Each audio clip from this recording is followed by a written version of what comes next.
ಗದಗ ತಾಲೂಕು ಮುಳಗುಂದ ಪಟ್ಟಣ ವ್ಯಾಪ್ತಿಯಲ್ಲಿ ಕಳೆದೊಂದು ವಾರದಿಂದ ಉತ್ತಮ ಮಳೆ ಆಗುತ್ತಿದ್ದು, ಬೆಳೆಗಳಿಗೆ ಅಗತ್ಯವಿರುವ ಯೂರಿಯಾ ರಸಗೊಬ್ಬರ ಸ್ಥಳೀಯವಾಗಿ ಸಿಗದ ಹಿನ್ನೆಲೆ ಕರ್ನಾಟಕ ರಾಜ್ಯ ರೈತ ಸಂಘ ಹಾಗೂ ಹಸಿರು ಸೇನೆ ಸದಸ್ಯರು ಕೃಷಿ ಇಲಾಖೆ ವಿರುದ್ಧ ಸೋಮವಾರ ಪ್ರತಿಭಟಿಸಿ ರೈತರ ಮನವಿಗೆ ಸ್ಪಂದಿಸದ ಕೃಷಿ ಜಂಟಿ ನಿರ್ದೇಶಕರ ವಿರುದ್ಧ ಆಕ್ರೋಶ ವ್ಯಕ್ತಪಡಿಸಿದರು.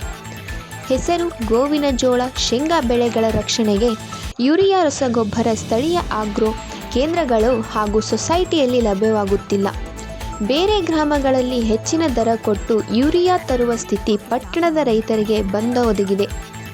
ರಸಗೊಬ್ಬರ ಪೂರೈಕೆಗೆ ಕ್ರಮ ಕೈಗೊಳ್ಳಬೇಕಿದ್ದ ಕೃಷಿ ಜಂಟಿ ನಿರ್ದೇಶಕರಾದ ತಾರಾಮಣಿ ಅವರು ನಮ್ಮ ಫೋನ್ ಕರೆಗೆ ಸ್ಪಂದಿಸದೆ ಹಾರಿಕೆ ಉತ್ತರ ನೀಡಿದ್ದಾರೆ ಎಂದು ರೈತರು ಆರೋಪಿಸಿದರು.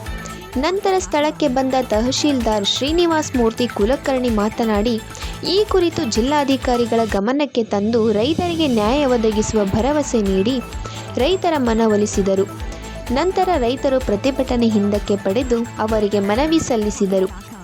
ಈ ಸಂದರ್ಭದಲ್ಲಿ ಕೃಷಿ ಉಪನಿರ್ದೇಶಕಿ ಸ್ಫೂರ್ತಿ ಜಿಎಸ್, ಸಹಾಯಕ ನಿರ್ದೇಶಕ ಮಲ್ಲಯ್ಯ ಕೊರಣ್ಣವರ್, ಪಿಎಸ್ಐ ವಿಎಸ್ ಚೌಡಿ, ರೈತ ಸಂಘದ ಸ್ಥಳೀಯ ಘಟಕದ ಅಧ್ಯಕ್ಷ ಬಸವರಾಜ್ ಕರಿಗಾರ್ ಸೇರಿದಂತೆ ರೈತ ಸಂಘದ ಸದಸ್ಯರು ಇದ್ದರು.